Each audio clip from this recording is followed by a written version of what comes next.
people like me. You need people like me so you can point your fingers and say, that's the bad guy. That's the bad guy. That's the bad guy. That's the bad guy. That's the bad guy.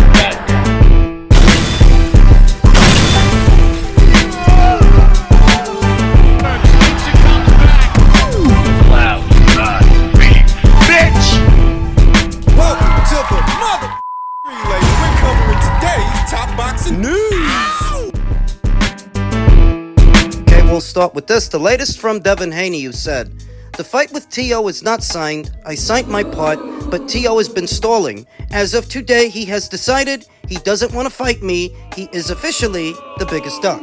And I wanted to fight at 147. He wanted to fight at 140. We negotiated to meet at 145, even though he was willing to fight Boots at 147. If that rings true, that would have to mean that Teofimo was attempting to drain Devin Haney, to have him in a weakened state when they fight. Coward! You've been trying to convince the world that you're willing to fight the likes of a Jaron Ennis at a full 147, but you won't fight Devin at a full 147. You won't fight him at that same weight. Hill Bainey posted email correspondence that seems to confirm Teofimo's the one who withdrew. Teofimo is the one who walked away. I don't really care, to be honest. When news broke yesterday that the fight was quote-unquote done, you know that I wasn't the least bit excited? I didn't feel anything about it. So that when it all falls apart the next day, it's in keeping with the decorum in the American boxing scene that is seemingly more trouble than it's worth. It's fighters. If it is the way that the Haneys are making it out to be, then it's a stone-cold duck.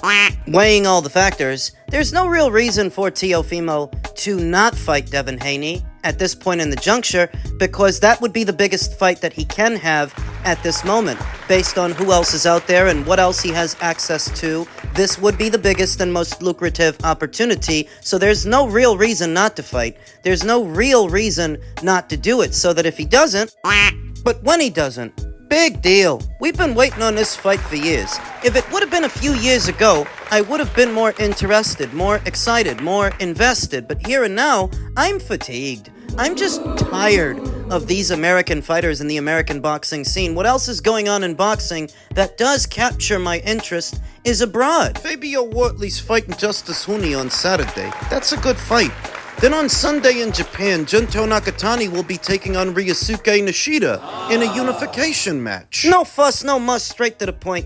Down to business. The way that it's supposed to be, that when the Americans ain't doing their job, at this point, I don't expect them to. And I say this entertaining the possibility that they may yet work things out. Team Haney and Team Lopez, you never know. Because they might, though even if they do, I'm not invested. I don't care about Devin's career. I really don't. And I care even less about Teofimo's. This is supposed to be entertainment. Me and you are supposed to be entertained, not up to our ears with frustration. So you tell me, are you entertained? Are you having fun? Are you having a good time? Is this exciting? Now, boxing is supposed to be a sport, but oftentimes it doesn't want to behave like one, at least not here in the American boxing scene. And it is that sporting element that draws people in. That's what we're here to see, after all, live sport. But when so many in the industry want to separate themselves from boxing is a business. Well, every sport that is a sport is also a business, but every sport in the American boxing scene seems to draw more eyes to it than boxing does. That's where boxing is at. And maybe it's because boxing doesn't want to be a sport. The fighters don't really want to fight. They don't really want to be fighters. Yeah, compare the viewing figures for an NBA game or a Major League Baseball game to the viewing figures for a boxing match in the postmodern era. It's no wonder that boxing has fallen to the lower recesses of the collective consciousness. Receded to the background of the mind of the populace. They're not thinking about boxing. Because boxing's not giving them nothing to think about. These American fighters, there's no real reason to keep up with their careers. Look at Gervonta Davis. He has any number of good fighters at or around his own weight that he could fight, but if he beats Lamont Roach, he's not going to fight them. He's going to cash out with Jake Paul. Teofimo, after years of going back and forth with Devin Haney, you're not going to fight him? You want to play games with the weight? You just said you're willing to fight Boots at 147, so why not fight Devin at 147? What's with the catch weight? Coward. And I don't even care enough about Devin's career to be angry about this. I don't care about either of them, but this is a boxing news channel, so I guess we have to talk about it. That's what's in the news. Haney versus Lopez is off. I don't really give a damn. Now, if this rings true, this leaves Teofimo Lopez with very little options. I suppose he has to go back to Top Rank with his tail between his legs, but Top Rank is still in the process of trying to find a new broadcaster or broadcasters. We don't know what happens after July. We still don't know. What we do know is that Top Rank doesn't have much of a stake in the welterweight division outside of Brian Norman, whose next fight is in Japan, and if he wins and he comes back, I suppose that's who they'll offer Teofimo. And likely for a lot less than what he stood to make fighting Devin. Which makes that Brian Norman fight not likely to happen. What the future holds for Teofimo if he sticks to his guns and he doesn't fight Devin, I don't know, and I don't care. You know what I'd like? I'd like for him to drop the WBO title, go about his business, go his own way, go do your own thing wherever you want to do it, and let 140 progress. Let's crown a new WBO champion. Maybe that champion will give us the unification matches that Teofimo did not. And Devin? They go buy more ugly clothes, ugly shoes. Whatever, because it's not like he has a belt in the welterweight division anyway, so he's not holding anything up. Not that the welterweights were unifying with each other, because they weren't, but still. Who cares? Haney versus Lopez is a good fight, but not a great one. They've got some history, and there is some backstory there, some. But what does it say that Artur Beterbiev and Dmitry Bivol may end up fighting 3 times before these 2 Americans fight once? Knowing Callum the way I do, obviously my brother, I know nothing's done and nothing's finalised, and nothing's even relatively close to being finalised yet, but why not just have another fight, gain a bit more momentum, beat Anthony Yarde, which I feel he'll do well. And again, that's no disrespect to him. That's just my opinion on that. And then go in with Benavidez with a title rather than going in as a challenger against them. But again, you know, it might not work out that way. That's just my way of thinking. But obviously, you know, it depends on Callum, whatever he wants. He's his own manager. He's self-managed. He looks after his own career. He's got people who he'll tell to go and make the negotiations and the decisions, and he'll give us what he wants, and then that will happen. So it's whatever Callum wants, and whatever he does, obviously we'll be backing him 100%, but I'll be confident in him in both fights. Maybe I'm hearing this wrong, but it sounded like what Paul, Callum's older brother, used to be a fighter himself. What he wants Callum to do is have a quick run out, then Anthony Yarde, and then David Benavidez. Did you hear what he said? You know, he wants Callum to be able to bring a belt to the Benavidez fight, but how would he do that as just an interim champion? You go fight David Benavidez, your interim title's in the air. That one doesn't count. What the WBO would do in that situation? They would declare the title vacant, then have 2 of their other contenders fight for it if Callum goes to fight David. So that WBO title, that cannot be the title that Paul is talking about. Now maybe what he has in mind is Callum Smith having a quick run out in Liverpool, then having the Anthony Yarde fight, and hopefully by then, the brown belt, the full one, the one Dimitri's got, goes vacant. At which point, it would then go to Callum, and then he could then bring it to the Benavidez fight. I didn't hear Paul mention fighting the winner of Beterbiev versus Bivol 3. Is that not part of their plans, or is it just that Paul doesn't want that to be part of Callum's plans? Because remember, this is just what Paul has to say about it. This is just what Paul is thinking. Yo, Paulie. He says that Callum is his own manager. I didn't know that Callum is basically making his own decisions, navigating his own career on his own terms. Still promoted by Metro. Yo, Paulie. The most important takeaway from all of this is that Callum Smith is neither pressed for time or pressed for money. He has the luxury of options that he doesn't have to rush to America, and he doesn't have to rush into a David Benavidez fight. He doesn't have to do that and take whatever they offer him. Yo, Paulie. For as long as the David Benavidez fight has been a talking point for Callum, the Anthony Yarde fight has also been a talking point for Callum, and a separate fight that may not involve either of them. Yo, Paulie. We're still hearing about a potential Goldenboy Promotions PBC collaboration that could take David Benavidez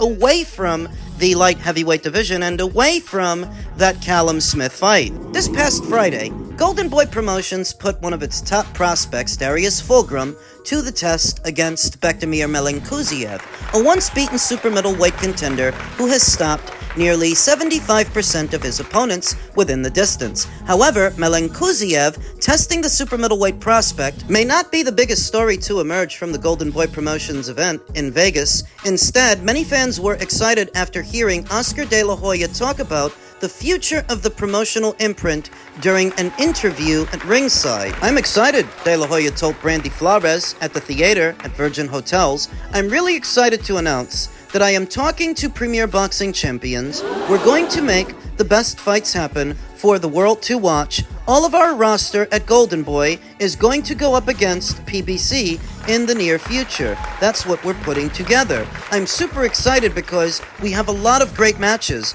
We're talking about Isaac Pitbull Cruz. We're talking about David Benavidez, possibly with Gilberto Zurdo Ramirez. In the near future, we're talking about Virgil Ortiz versus Tim Kazoo, Keith Thurman, or whoever they want to throw at him from PBC. Let's go. We are ready. All the more reason to believe that Callum Smith and David Benavidez may not fight because what Oscar's talking about is a Zurdo fight in the near future. And what have I been telling you all along? That so long as Zurdo makes it past the Cuban in his upcoming fight on Jake Paul's undercard, I can see a David Benavidez fight happening right after that. Team Benavidez has been talking about that fight as far back as November of last year, where Oscar's been talking about that fight as recently as last month. It is a distinct possibility and a more marketable fight in the American market than, say, a Callum Smith fight. A Mexican national versus an American national, you can sell that. Before PBC or Goldenboy can move forward with a potential 5 versus 5 card, both promotions must make it through the summer. At Goldenboy Promotions, several of the promotion's most coveted signees, including Darius Fulgrim, Gilberto Ramirez, and Floyd Schofield, must win their upcoming fights. Meanwhile, PBC has big fights coming up for its signees. But you get the gist of it. Gilberto Zurdo Ramirez versus David Benavidez is not a bad fight. But it's not a great one either. And while it might be bigger than a Callum Smith fight, it's not bigger than a Dimitri Bivol fight. It's not bigger than facing the winner of Better B versus Bivol 3, least of all when Dimitri Bivol already beat Zurdo Ramirez. It just makes it seem like David Benavidez is in a hurry to leave this weight class. And a Callum Smith fight along with it. So I ain't got a lot of faith that that fight is going to happen. If they can make it, then great. But I'm not holding my breath for David to face either Callum Smith or the winner of Better B versus Bivol 3. I never thought any of that stuff was going to happen. And I still don't. Let's talk about a PBC Goldenboy Promotions tag team effort. A conscious effort to do more business with each other moving forward. I mean, we heard a similar story when it came to Top Rank and the PBC. What led to the Keyshawn Davis versus Edwin De Los Santos fight? What may lead to a Stephen Fulton versus Oshaki Foster fight. That kind of an arrangement, Oscar De La Hoya is now saying that they want to do that too. They want to do more business with the PBC moving forward, which is saying a lot coming from Oscar, who we all know can hold a grudge. He can hold a grudge with both hands. He held one for Floyd Mayweather for many, many years. That grudge turned into a grudge against Canelo Alvarez. The axe that he has to grind with him that he doesn't have with the PBC all of a sudden? The PBC, upon its inception, was primarily comprised of fighters that Al Heyman and Richard Schaefer funneled over from Goldenboy Promotions to what eventually became Al Heyman's PBC. They went behind his back and backdoored him. So that after all these years, if Oscar De La Hoya, of all people, is willing to bury the hatchets to do more business moving forward, I think that accents how desperate the situation has become.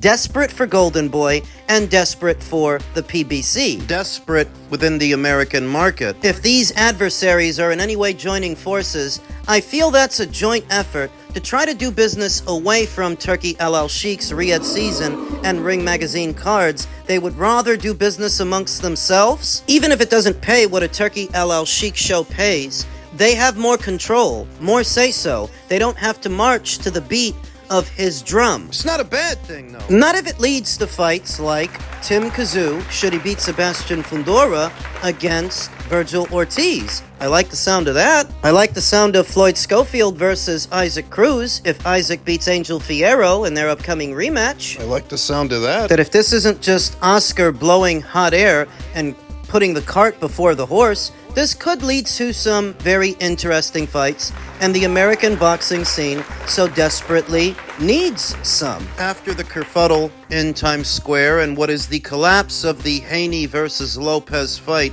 there's very little going on in America to capture and maintain the populace's interest in boxing. Something like this might help that along. Anti-foreign sentiments. But at 10 seconds that people thought the Haney versus Lopez fight was a done deal, it was reported to be going down in August in Saudi Arabia, and almost immediately there was pushback. There were people complaining. A guy who goes by the name Blunt's Boxing reacted to that news by saying Turkey doesn't care what the boxing fans want. By putting Lopez versus Haney together? Well, that wasn't really his issue. His issue was that the fight would be happening in Saudi. Needless to say, Blunt's Boxing can't afford to go. So his gripe was the location of the fight when you can just pay to watch it at home. What difference does it make where it is? At its very base, it's American xenophobia. At its base, it's anti-foreign sentiments. It shouldn't even be a big deal where the fight is happening. All you have to do is buy the pay-per-view. So for the guys like Blunt's in boxing,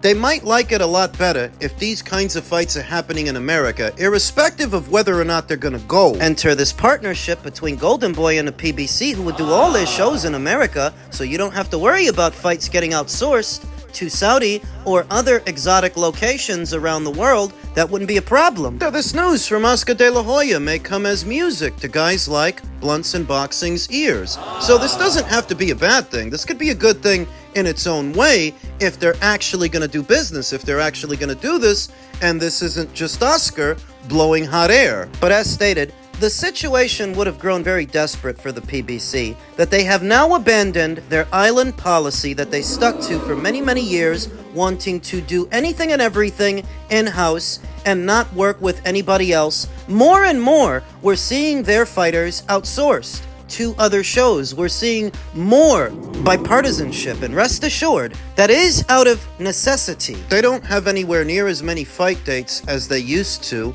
but they still have all these fighters they have to accommodate. So the only way to accommodate them is to rent those fighters out, outsource those fighters to other promoters who might be able to use them, at the same time working with other promotional outfits, working with Top Rank, working with Goldenboy on other fights where they didn't normally used to do stuff like that. They're doing that now because they ain't got much of a choice. Yeah, think about David Morrell, who's set to fight Katayev on the undercard of Turkey's upcoming Ring Magazine card. Just imagine if he wasn't doing that and he wasn't fighting that guy on that show. How long do you think it would have took the PBC to get him back out after the loss to David Benavidez? Look at how long it's taking them to get Frank Martin back out. You know, he hasn't fought since the Gervonta Davis fight. The point is, the PBC has abandoned their island policy because desperate times call for desperate measures. The situation would have grown quite desperate that you are now willing to work closely with Goldenboy Promotions? Wow. So, I mean,